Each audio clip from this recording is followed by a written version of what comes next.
Imagine standing at a crossroads. One path, it looks pretty familiar, comfortable maybe. The other, well, it looks daunting, full of challenges. What guides your choice right then? It's a really fundamental question, isn't it? And it doesn't just shape that one moment. It really shapes your entire life. Exactly. And today, we're diving deep into something absolutely foundational that influences every single one of those choices, Hmm. your mindset. Yeah, we're going to explore some, frankly, fascinating discoveries about how your deepest beliefs, the ones about your own ability and intelligence, can either hold you back or, unleash your true potential. Welcome to the deep dive. This is where we take complex ideas, usually from a whole stack of sources, articles, research papers, you name it, and we boil them down into insights that are actionable, interesting, and hopefully stick with you. Our mission really is to give you a shortcut, a way to get truly well informed on important topics, packed with surprising facts, maybe a little bit of humor to keep things moving.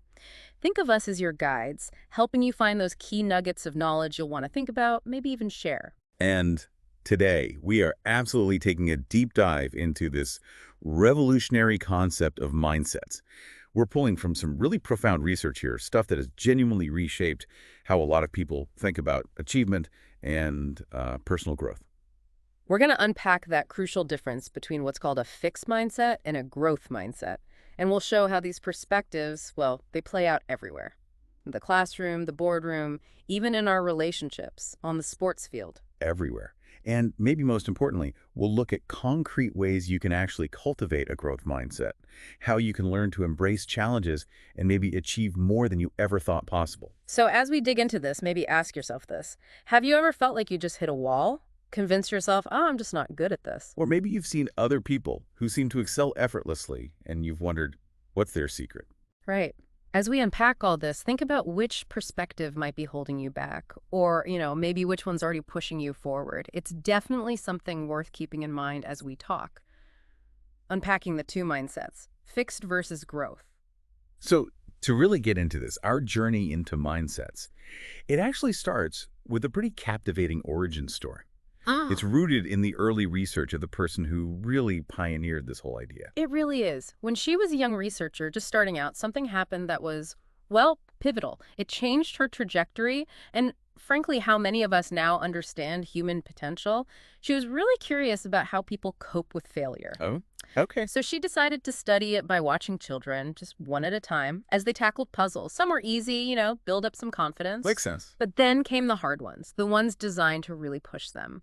And as these kids, grunted and struggled, she watched their strategies, asked them what they were thinking, feeling. She expected differences, sure. But she saw something she absolutely did not expect. And this is where it gets really interesting, right?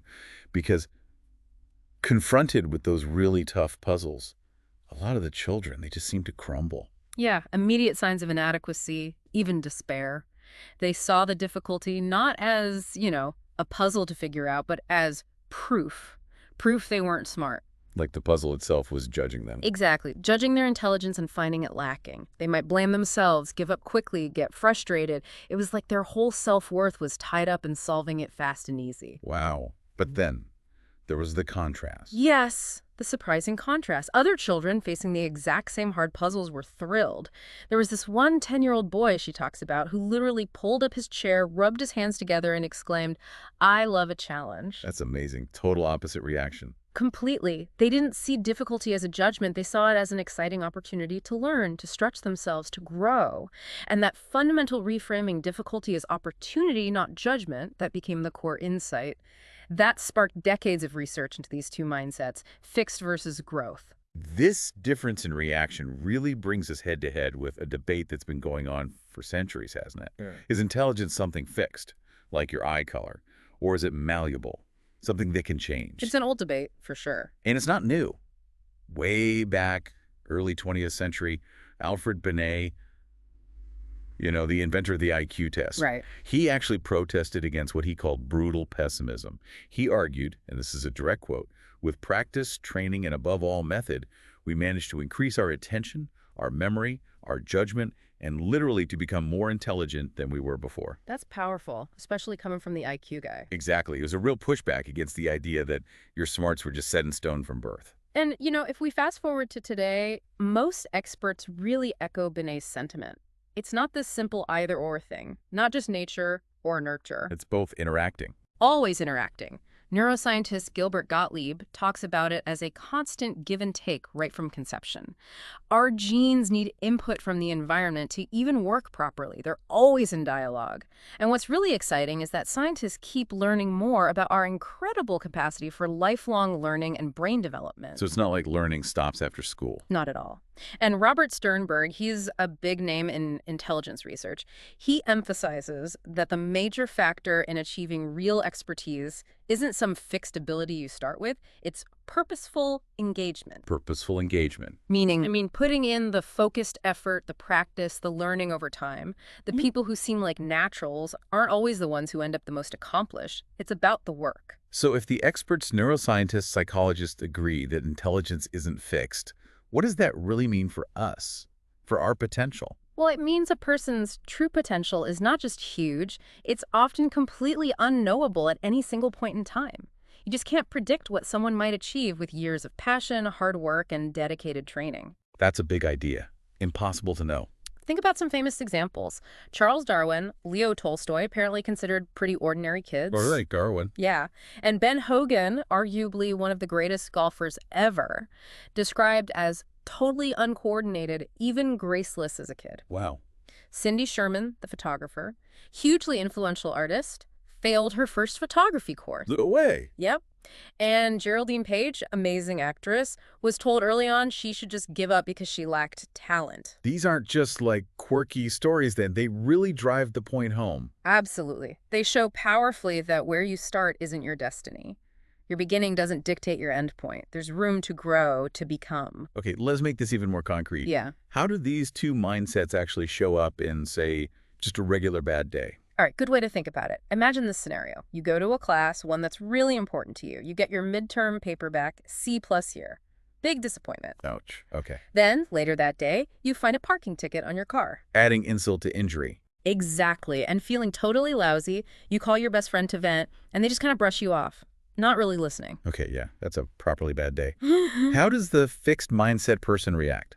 Well, someone leaning towards a fixed mindset would likely feel utterly devastated because for them, every single one of those things is a direct judgment on who they are. So the C+ isn't just a grade. No, it's, I'm stupid. The parking ticket might feel like I'm incompetent or the world is against me. The friend brushing them off, that hits hard. I'm unlikable. My friend doesn't actually care about me. Wow, it escalates quickly. From a C+ to I'm a failure. It really can. That internal narrative just spirals. They tend to magnify the bad outcomes, turning them into these sweeping statements about their entire being. And often, if something good happens, they'll brush it off as luck, not something they earned. There's this distortion. Okay, that sounds pretty painful. Now contrast that. Same bad day, but through the growth mindset lens. Right. Someone with a growth mindset would still feel the disappointment, the frustration. A C+ stings. A ticket is annoying. A friend being dismissive hurts. But their focus shifts immediately. How so? They'd think, okay, C+, what went wrong here?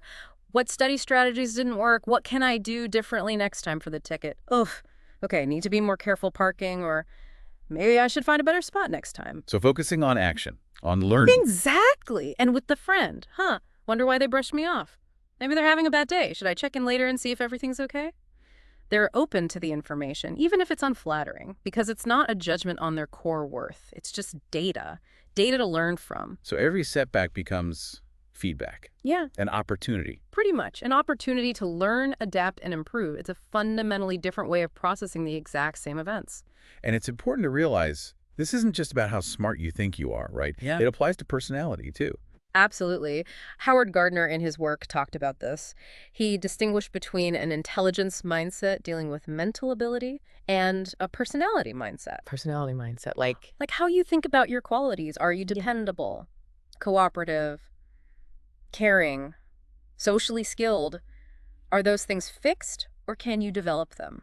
Ah, okay. And the key difference again is the fixed mindset makes you mainly worried about how you'll be judged on those qualities.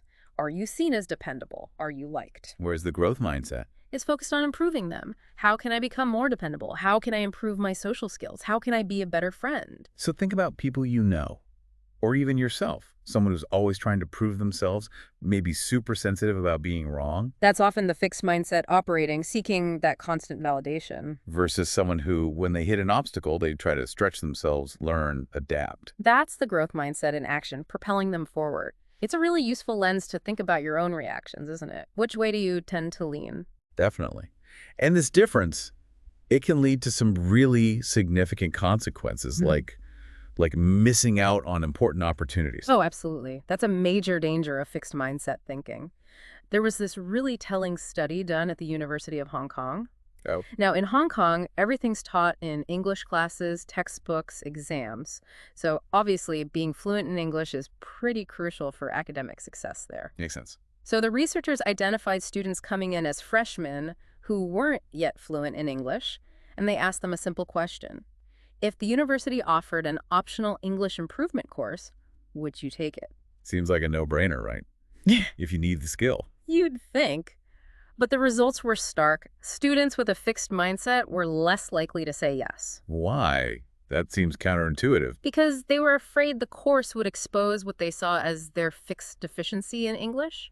It would confirm in their minds that they just weren't good at English. Taking the course felt like admitting inadequacy. Wow. So they avoided the very thing that could help them succeed. Exactly. Whereas the students with a growth mindset, they eagerly signed up. They saw it not as exposure, but as an opportunity to grow, to master a vital skill. Yeah. They passed up a crucial chance because of that fear of judgment. And that fear, that feeling of being defined by a single moment or score, can stick with you for a long time, can't? It really can. There's a story about a woman named Loretta.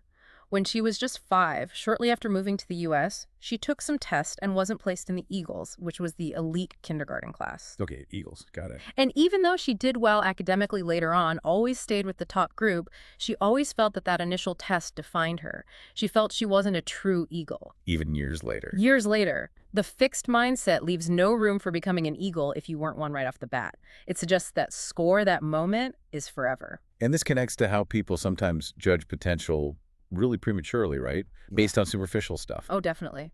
Think about Joseph P. Kennedy, JFK's father. He apparently told Morton Downey Jr., who later became a famous TV host, that he'd be a failure. Based on what?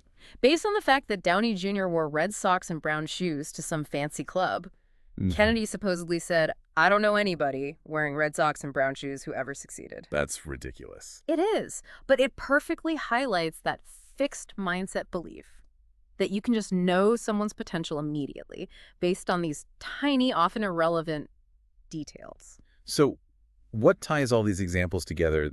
The students avoiding the English class, Loretta and the Eagles, Kennedy and the Sox. What's the common thread? The thread is that the fixed mindset really doesn't allow for a process of becoming. You either are something smart, talented, an eagle, destined for success, or you're not. You have to already be it. There's no room for the journey, for development. Exactly. It's completely different from the growth mindset, which fully embraces the idea that potential unfolds over time, that mastery is cultivated. Think about, say, the painter Cézanne. Okay. Some of his early paintings. Honestly, they were described as pretty bad, overwrought, violent scenes, amateurish figures. But he became Cézanne, Yeah, a giant of modern art. precisely. Was the early Cézanne not talented? Or did it just take time, effort, learning for him to become Cézanne? The growth mindset understands and values that journey. It knows mastery is built, not just bestowed. 2, confronting challenges and failure. It's fascinating, that resistance to the idea of becoming. And it feels like it's not just an individual thing, is it?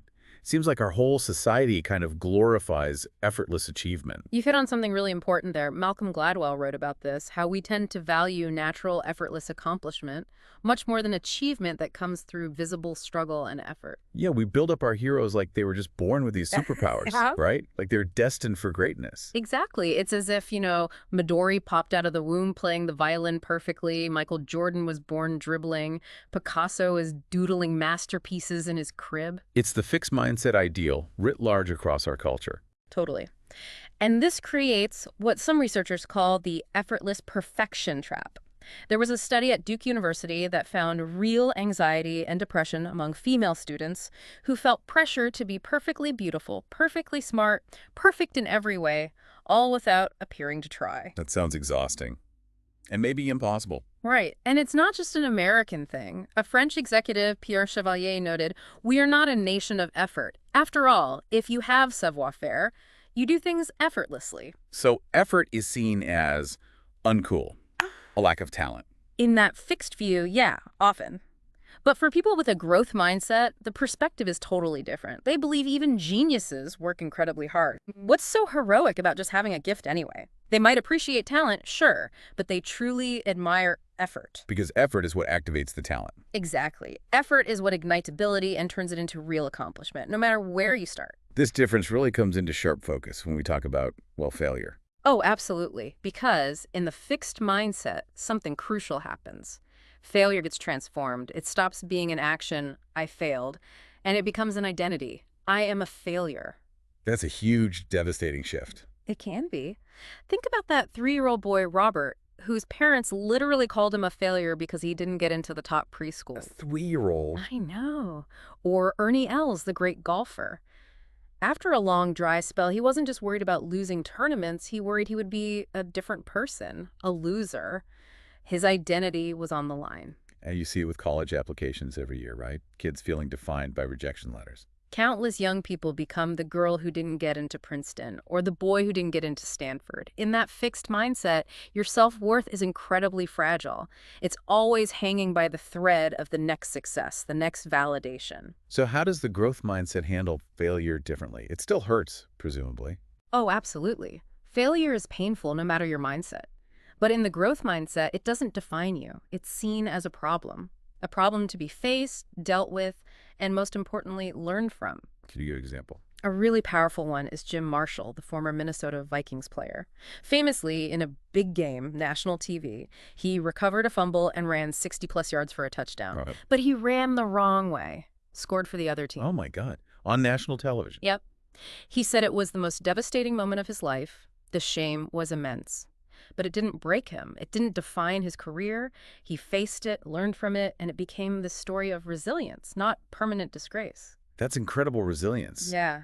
But the fixed mindset's fragility, it can have really tragic outcomes sometimes, can't it? Tragically, yes. Consider the story of Bernard Lufo, a very famous 3-star chef in France, hugely successful, an entrepreneur. Okay.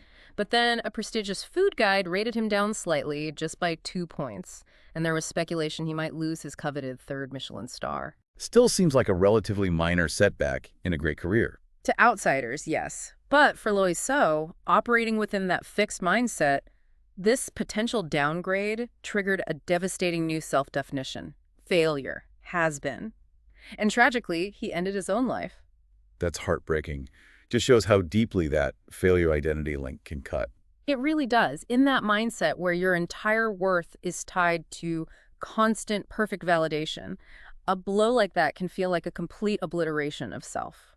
So when people with a fixed mindset feel threatened like that, how do they cope? What are the typical defense mechanisms? Well, one common strategy is something called downward comparison, finding someone who's doing worse to make yourself feel better. Right. We saw this with Scott Paper. They used to be a leader in their industry, but when Procter & Gamble really came on strong, Scott Paper essentially just gave up competing seriously. They found comfort in thinking, well, at least there are people in the business worse off than we are.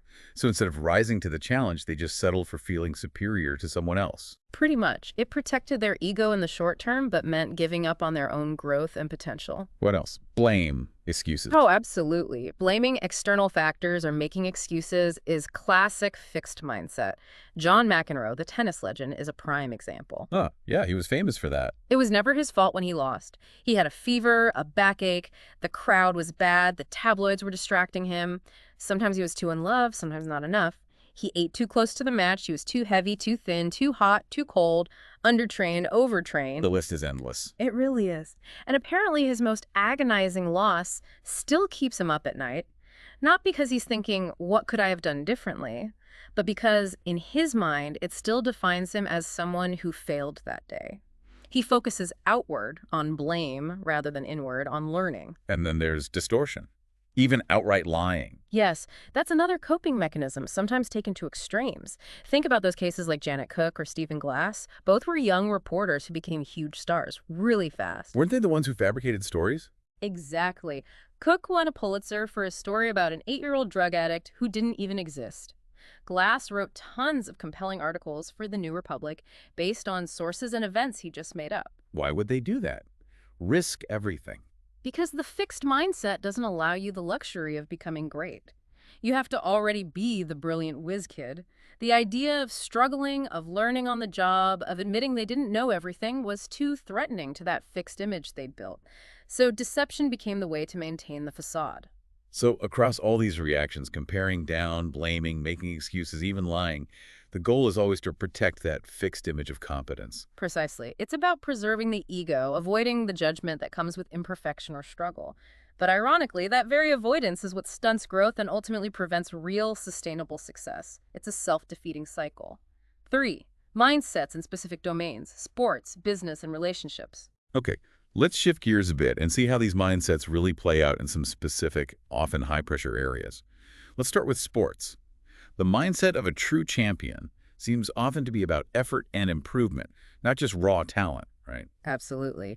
The story of Billy Beane is a fantastic illustration. He's the general manager of the Oakland A's, famous from the book and movie Moneyball. Right, the stats guy. Well, ironically, Beane himself was the definition of a natural talent in high school. Amazing at baseball, basketball, football, just gifted. So he should have been a superstar. You'd think. But he admitted he didn't know how to fail. When things went wrong in the pros, he just fell apart. One scout said Beane genuinely believed he should never make an out. That fixed mindset, the pressure of perfection, led him to self-destruct whenever he faced adversity. Wow. So his own experience shaped his later philosophy. Massively. Because he contrasted his own struggles with another player he saw in the minors, Lenny Dykstra. Dykstra didn't have Beane's raw talent, but Beane watched him amazed. Because, as Beane put it, Dykstra had no concept of failure. He just kept battling, kept learning, wasn't fazed by setbacks. It hit Beane hard. Mindset was actually more important than talent. And that led to the whole Moneyball approach. Exactly. As GM, he started valuing process, perseverance, on-base percentage, things that reflected a growth approach over just flashy, natural talent. His Oakland A's team, with one of the lowest P-rolls in baseball, achieved incredible success. They weren't buying talent. Beane said they were buying mindset. That's fascinating. And you see this beyond baseball too, right? Like with Muhammad Ali. Oh, definitely. By the traditional standards of boxing back then, Ali was not a natural. His physique wasn't typical, his moves were unconventional, keeping his hands low, punching in flurries. Experts called his style absolutely wrong. But he was the greatest. Because he emphasized his brain, his strategy. He famously outsmarted the supposedly natural Sonny Liston. His manager, Angelo Dundee, used to say, hitting his own forehead, "All victories come from here, not from here," raising his fists. Ali's genius was mental, strategic, a growth mindset triumphing over perceived physical norms. And this idea of effort over just innate gifts, it applies to other legends too, like Michael Jordan or Babe Ruth. Absolutely. Jordan, famously, was cut from his high school varsity team. I always find that hard to believe. Right. But it fueled him. He constantly worked on his weaknesses. His practice ethic was legendary. An assistant coach called him a genius who constantly wants to upgrade his genius. Jordan himself said mental toughness and heart were stronger than physical advantages. And Babe Ruth. We picture him as this larger-than-life natural slugger. And he was larger than life, but not initially a consistent hitter. He wasn't some perfect physical specimen. He actually disciplined himself, worked out hard in the off seasons, and loved practice so much that older players apparently resented him for it. So he wasn't just rolling out of bed hitting home runs. No. Ty Cobb even noted that being a pitcher early on helped Ruth. It allowed him to experiment at the plate without the intense pressure of failing as a hitter.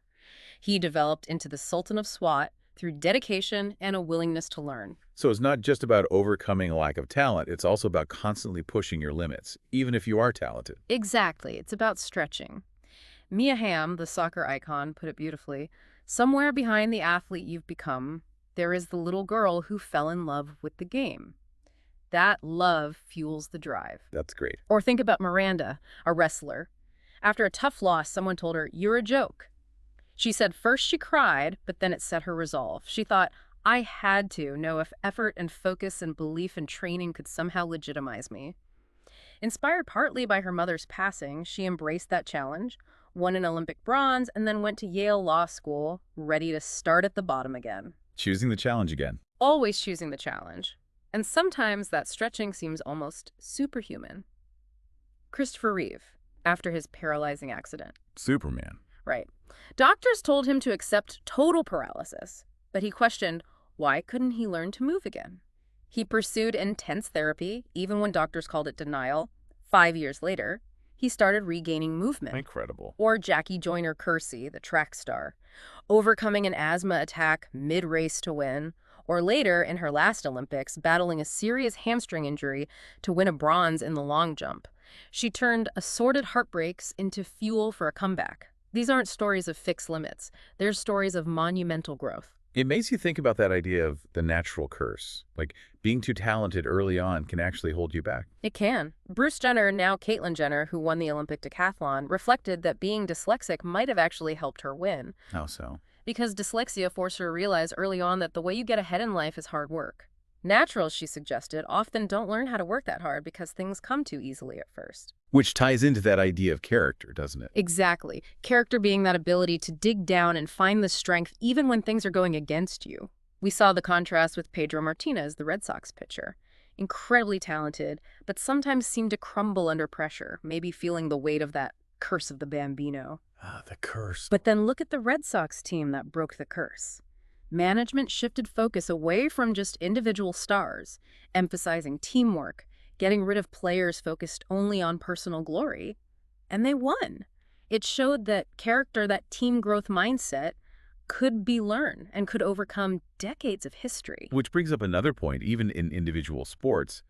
It's rarely just the individual, is it? Almost never. That's a great insight. Almost every sport is a team sport in some way. Even tennis players or golfers have coaches, trainers, caddies, managers, mentors, a whole support system. Like Diana Nyad, the long-distance swimmer. Perfect example. What seems more solitary than swimming the open ocean for over 100 miles? Right. Just you in the water. But when she set that record, swimming from Cuba to Florida, it took a team of 51 people, guides, divers watching for sharks, nutrition experts from NASA, trainers talking her through hallucinations and hypothermia. Her name's in the record book, but 51 other people made it possible. It shows how collaboration underpins even the most seemingly individual achievements. Okay, let's pivot to the business world.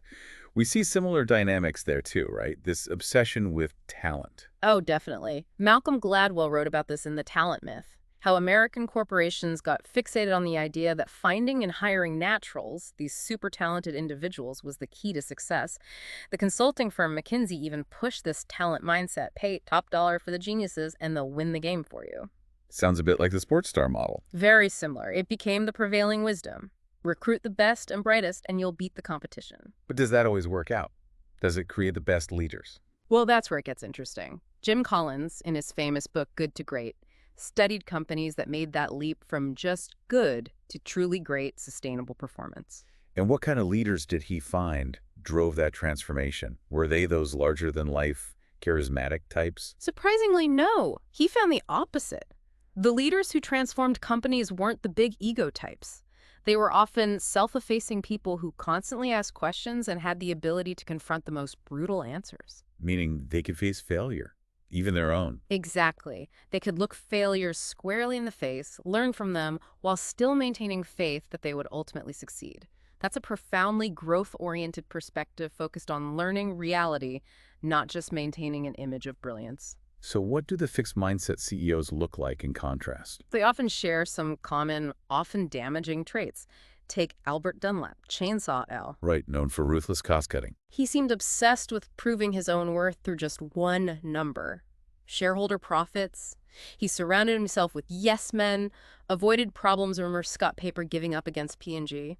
His fixed mindset created this bubble where his brilliance was constantly affirmed, making him unwilling to confront reality. And Lee Iacocca, famous for saving Chrysler, but did he fit the pattern too? In some ways, yes, according to the research. After being fired from Ford, he seemed driven by a need to prove his greatness constantly.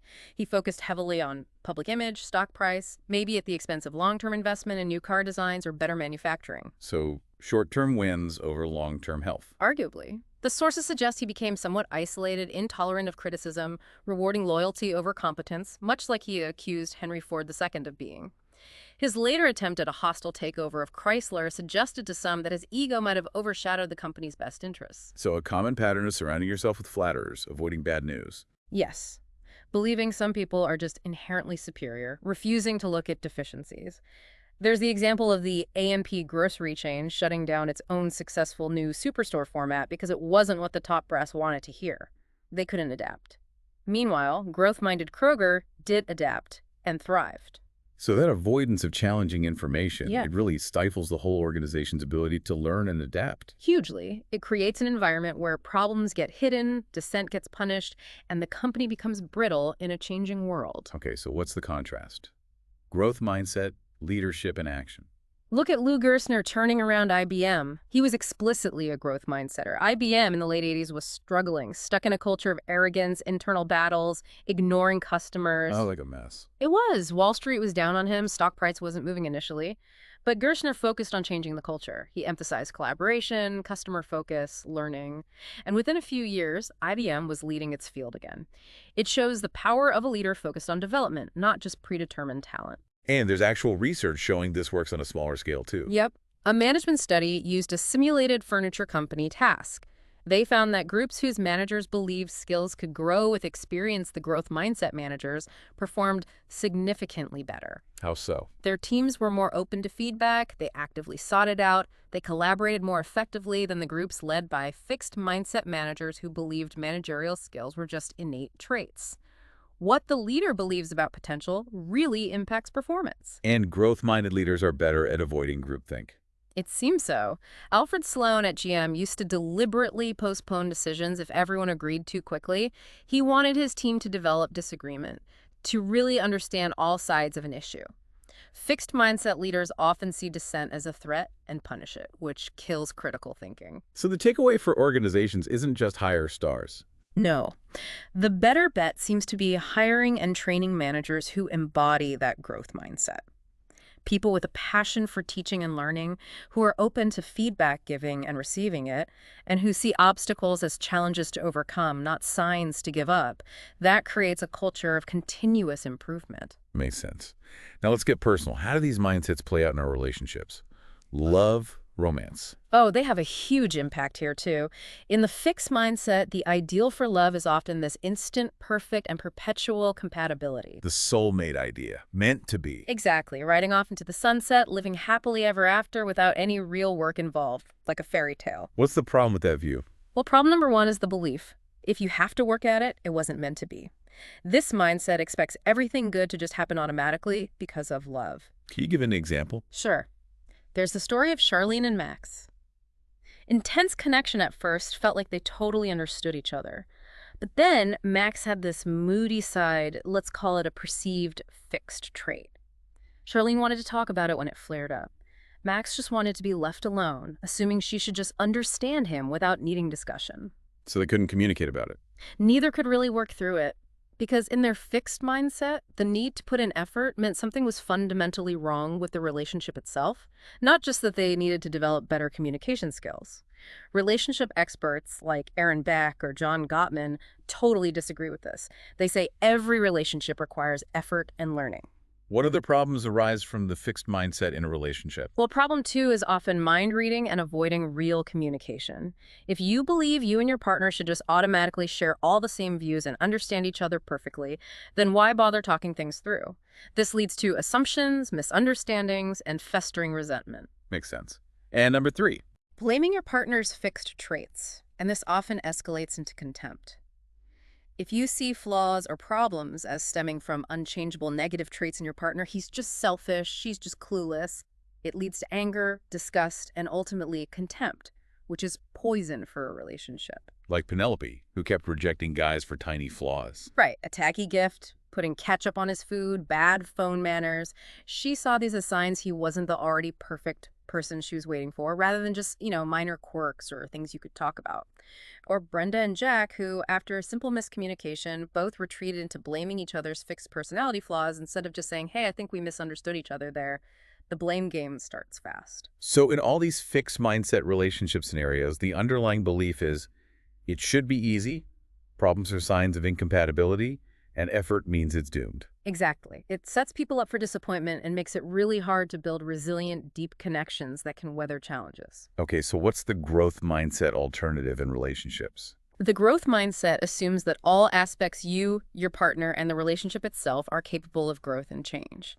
It's not they lived happily ever after, it's more like they worked happily ever after. Because real relationships take work. Continuous work to communicate clearly, to confront and resolve conflicts constructively, to understand each other better over time. And a huge part of this is learning from setbacks or even rejection. How so? Well, the author tells a story about her cousin Kathy. After a long marriage ended and she had an injury, she could have wallowed. But one night, she just decided, I'll be damned if I'm going to sit here and feel sorry for myself. She went dancing, cast and all, and met the man who became her second husband. Choosing action over bitterness. Exactly. And the author herself shared how she applied a growth mindset to her difficult relationship with her own mother after years of bitterness. It wasn't easy, but it led to a profound, much closer relationship for the last 25 years of her mother's life. The fixed mindset often clings to bitterness because it feels righteous. The growth mindset allows for forgiveness, learning, and opening a path to connection. The fixed mindset can also breed competition within a relationship, can't it? Oh, absolutely. If you're always focused on proving your own competence, it's easy to start competing with your partner.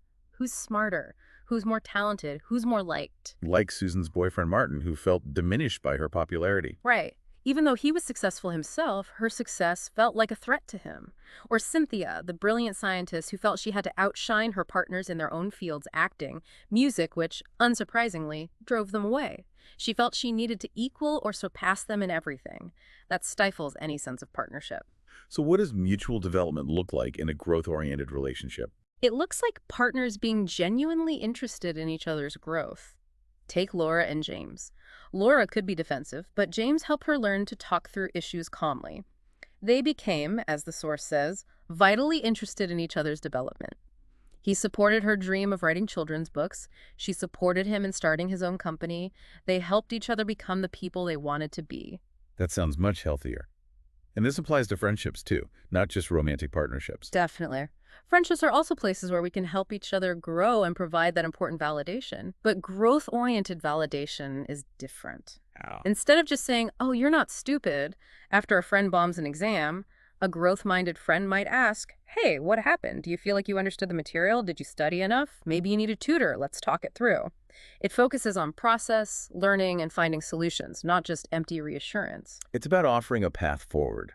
Exactly. A wise friend mentioned in the research had a great perspective. Everyone has strengths and weaknesses.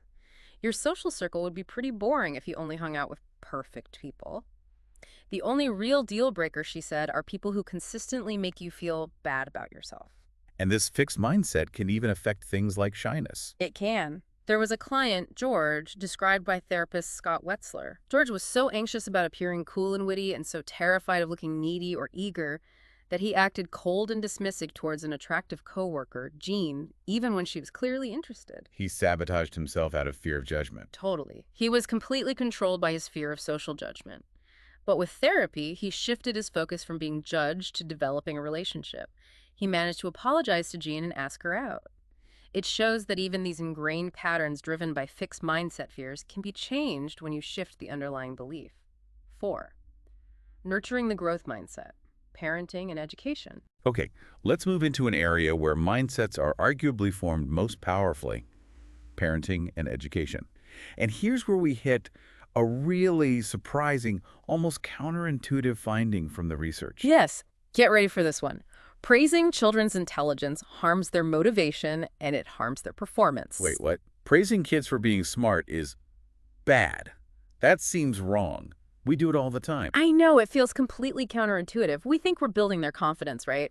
But here's the danger researchers uncovered. Kids who are constantly praised for being smart or talented often become incredibly vulnerable. Vulnerable how? They start to avoid challenges. Why? Because they're afraid if they struggle or fail, it will expose them as not actually being smart. That smart label becomes something they have to constantly protect. So they play it safe, stick to what they know they can do well. Exactly. They also start to see effort as a bad sign. Their internal logic becomes, if I have to work hard at this, I must not be very smart. True smartness, in this view, should be effortless. Every task, every activity becomes a test of that fixed intelligence, which creates enormous pressure. Wow. Okay, so if praising intelligence is harmful, what's the alternative? What should we praise? Praise the process. Praise effort, strategies, focus, perseverance, improvement. Can you give some examples? Sure. Instead of, wow, you finished that puzzle so fast, you're so smart, you could say, wow, you really stuck with that puzzle. I saw you try different strategies until you found one that worked. Great perseverance. Focusing on the actions, the process. Exactly. Or instead of, you got an A without even studying, you're a natural. Try. That homework looked really long and complicated. I really admire how you buckled down and concentrated to get it all done. When you praise those things, kids learn that effort and good strategies are the keys to success, not some innate, fixed trait they have no control over. This must also change how we reassure kids when they're struggling or anxious, right? Absolutely. Take the example of Christina, a bright student who would freeze up on tests, even though she knew the material. Her parents, meaning well, would try to reassure her by saying things like, don't worry, you know how smart you are, you've got this nailed. Sounds like typical parental encouragement. But it actually backfired. That kind of trait-based reassurance just raised the stakes even higher.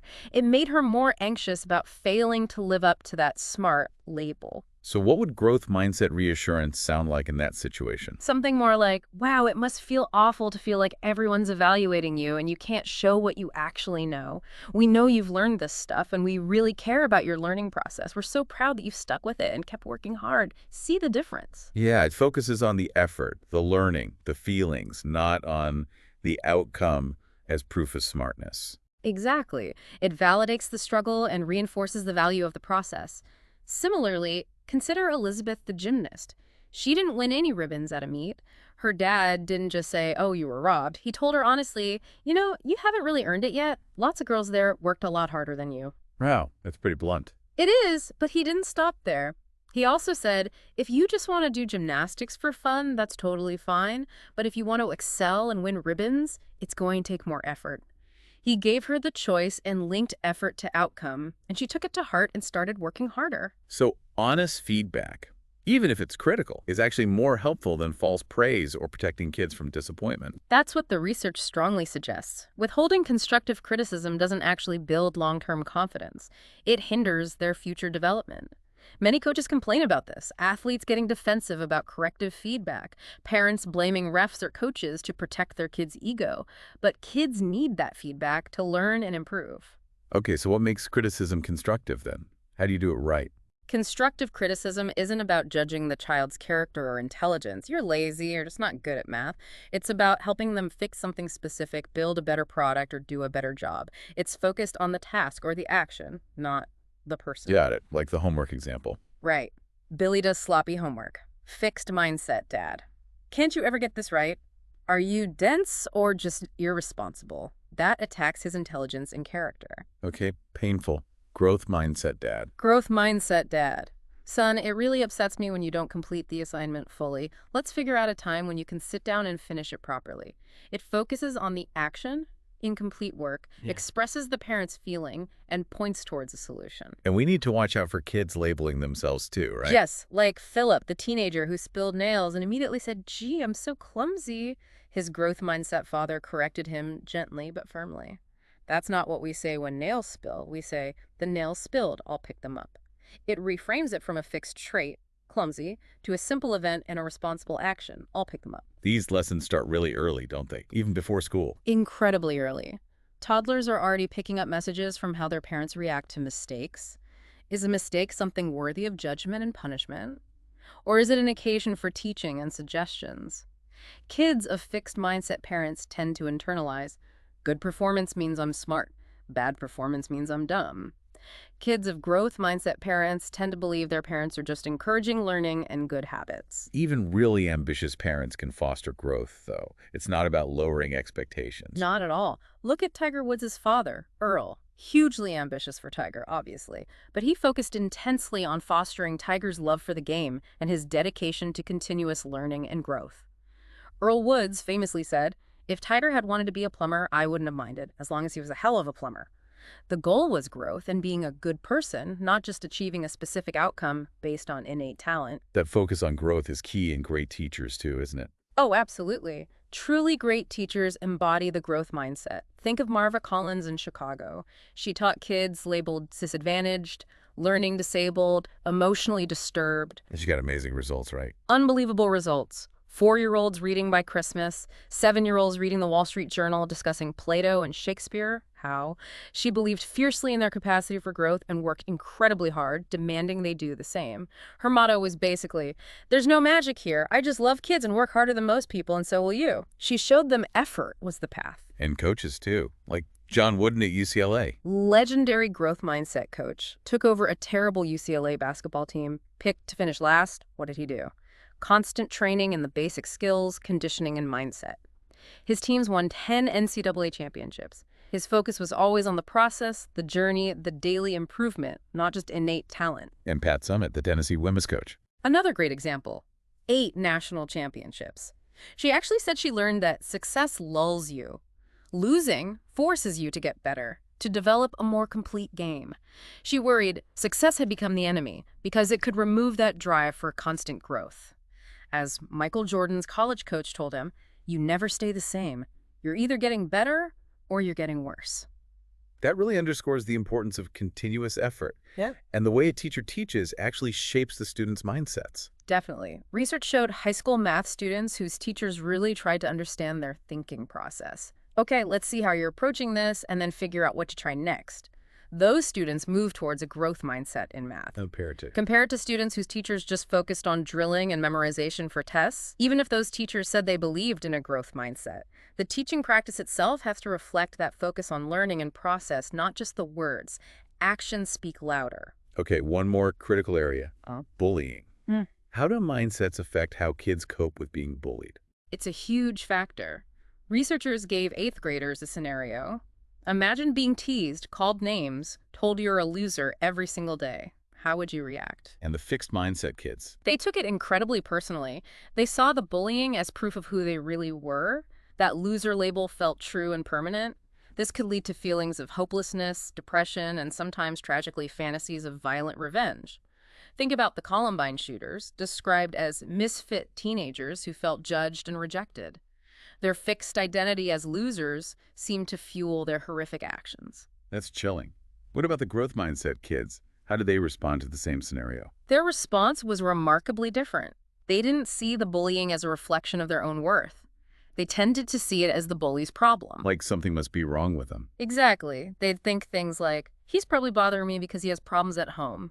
Or, they must need to make me feel bad to feel good about themselves.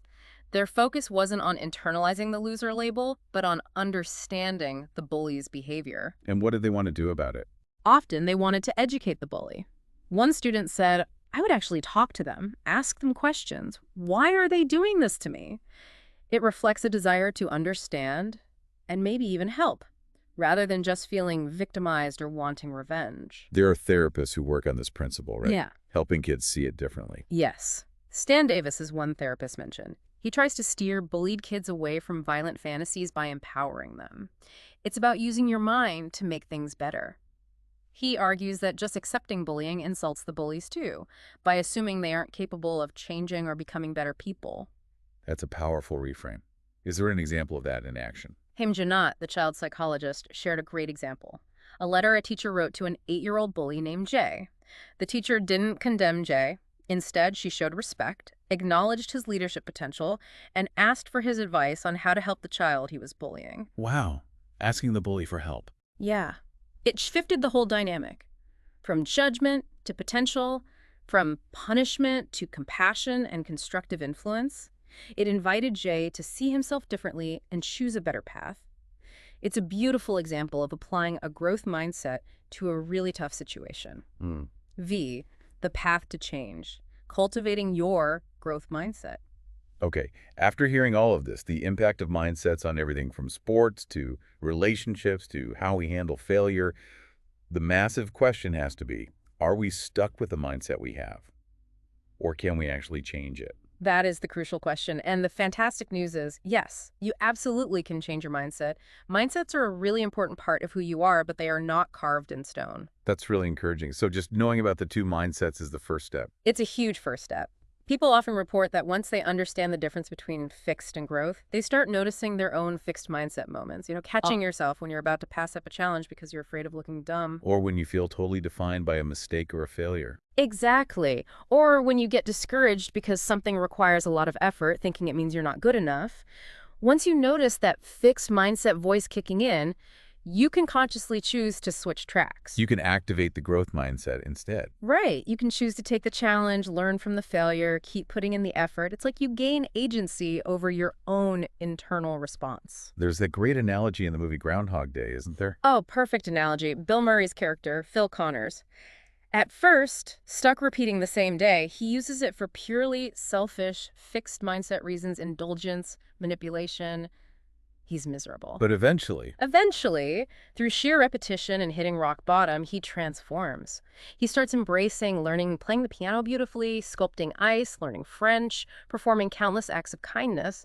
He shifts from trying to control his external world to controlling his internal response, and he finds freedom and fulfillment in growth. It's a powerful illustration of mindset change. it's important to understand, though, this isn't just about positive thinking, is it? Or like standard cognitive therapy. That's a good distinction to make. Cognitive therapy is incredibly helpful for challenging negative thoughts and interpretations, helping people feel better and cope better. But it doesn't always directly tackle that core, fixed mindset belief, the idea that your fundamental traits are unchangeable. So cognitive therapy might help you deal with feeling like a failure, but mindset change goes deeper. Exactly. Mindset change aims to shift that underlying framework. It wants to move you out of the framework of judgment altogether and into the framework of growth. It's about changing the fundamental lens through which you see yourself and your potential. And there are actual programs designed to teach this, like brainology. Yes. Brainology is a fascinating intervention, especially used with students. It basically teaches them the science of how their brain works and grows. What does it teach them specifically? It explains that when you challenge yourself and learn new things, your brain physically changes. It forms new connections between neurons, and these pathways get stronger and more numerous. It teaches them the more you challenge your mind to learn, the more your brain cells grow. So learning literally makes your brain stronger, like exercise for a muscle. That's the core message. And that things that seem incredibly hard now, like algebra or a foreign language, can actually become easy as your brain builds those connections through practice and effort. And did it work? Did learning this change students' behavior? The impact was remarkable. Students who went through brainology showed a significant jump in their grades. They became more motivated, more willing to put in effort. They even started using the language, talking about long-term memory and asking for more practice time because they understood how their effort was physically making them smarter. That's incredible. So, okay, for us listening, how can we actively cultivate a growth mindset in our own lives? Are there concrete steps? Yes, the research suggests a really practical 4-step process you can practice. Okay, step one. Step 1. Hear your fixed mindset voice. Start noticing when it pops up, that inner critic that says, you can't do this, what if you fail? This proves you're not good enough, it's too hard, just give up. Recognize it as the voice of the fixed mindset. Just becoming aware of it. Okay, step two. Step 2. Recognize you have a choice. Understand that that voice is just one interpretation of the situation. It's not the absolute truth. You can choose to interpret challenges, setbacks, and effort differently. You have control over your internal narrative. So acknowledge the voice, but realize you don't have to obey it. Step 3. Step 3, talk back to it with a growth mindset voice.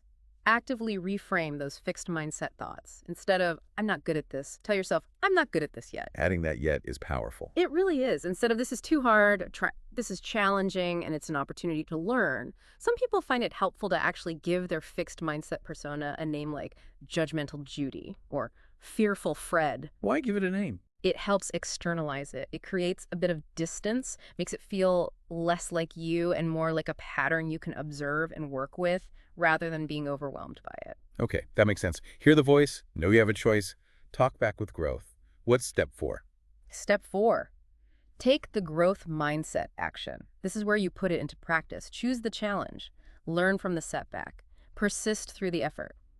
You're essentially taking that fixed mindset part of you on the journey, teaching it a new way. You're not trying to banish it, but to educate it and integrate it into a growth perspective. And making concrete plans helps here, right? Hugely. Peter Goldwitzer's research on implementation intentions is key. Simply deciding when, where, and how you'll take a growth-oriented action makes you much more likely to actually do it, especially when you don't feel motivated. So instead of just, I should talk to my boss about that project, plan tomorrow at 10 a.m. after my first meeting, I will go to my boss's office and initiate the conversation about the project timeline. That specificity makes a huge difference. This connects to willpower too, doesn't it? How we think about self-control. Absolutely. The fixed mindset tends to view willpower as this finite, innate trait. You either have strong willpower or you don't. So when you have a setback, like breaking a diet or losing your temper, you blame yourself. I'm weak. I have no self-control. I'm just bad at this. Like Nathan, the guy who wanted to lose weight for his reunion. Exactly. He thought he just needed more self-control. Every time he failed, he felt like a total failure. And then, ironically, would often comfort himself with dessert, reinforcing the cycle. So how does the growth mindset view willpower or self-control? It views it as a skill to be learned and strategies to be practiced. Just like those chemistry students learn better study techniques, someone with a growth mindset approaches challenges like weight loss or anger management by looking for effective strategies, practicing them, learning from mistakes, and adjusting their approach. It's about developing skills, not relying on some fixed quantity of willpower. As we wrap up here, there's sometimes a fear, isn't there? That if you focus on growth and learning, you might become, I don't know, bland, less special, like you lose your unique edge. That fear definitely comes up. People worry they'll lose their specialness. But the reality, when you look at people who truly embody the growth mindset, the scientists, artists, athletes, CEOs we've talked about, they're anything but uniform or bland. They seem more fully themselves, if anything. Exactly. They're often people in the full flower of their individuality and potency.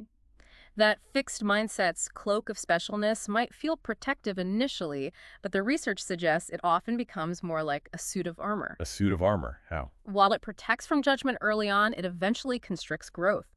It sends people into self-defeating battles to protect their image, and it can cut them off from authentic mutual relationships. True strength and individuality seem to blossom when you have the courage to grow, to stretch, to constantly evolve. So we've covered a lot of ground. We've seen how this fundamental belief about ability fixed or growth isn't just abstract philosophy. It's a lens that shapes everything. How you see success, how you handle failure, your relationships, your potential. Yeah, from the sports field to the family dinner table, the boardroom to friendships, these mindsets are constantly shaping our reactions, guiding our choices, and ultimately determining our paths forward. So the big question for everyone listening, what does this mean for you? We really invite you to take a moment and reflect on your own fixed mindset triggers. Is there a past experience, maybe a belief about one of your fixed traits that might still be holding you back? Is there an area where you've always just assumed, oh, I'm bad at that? Or a challenge you've consistently avoided because you were afraid of failing or being judged? Knowing now that your brain can literally grow and strengthen with effort, what's one new strategy you could try in that area? What's one small step you could take towards embracing the challenge? Remember, your true potential isn't measured in a single snapshot moment. It's revealed over time in your willingness to stretch, to learn, to embrace that whole messy, rewarding journey of becoming. And that growth mindset, it's always available to you. It offers a path forward, a way to navigate the future no matter what obstacles you encounter. Absolutely. Now it's about putting that knowledge into action.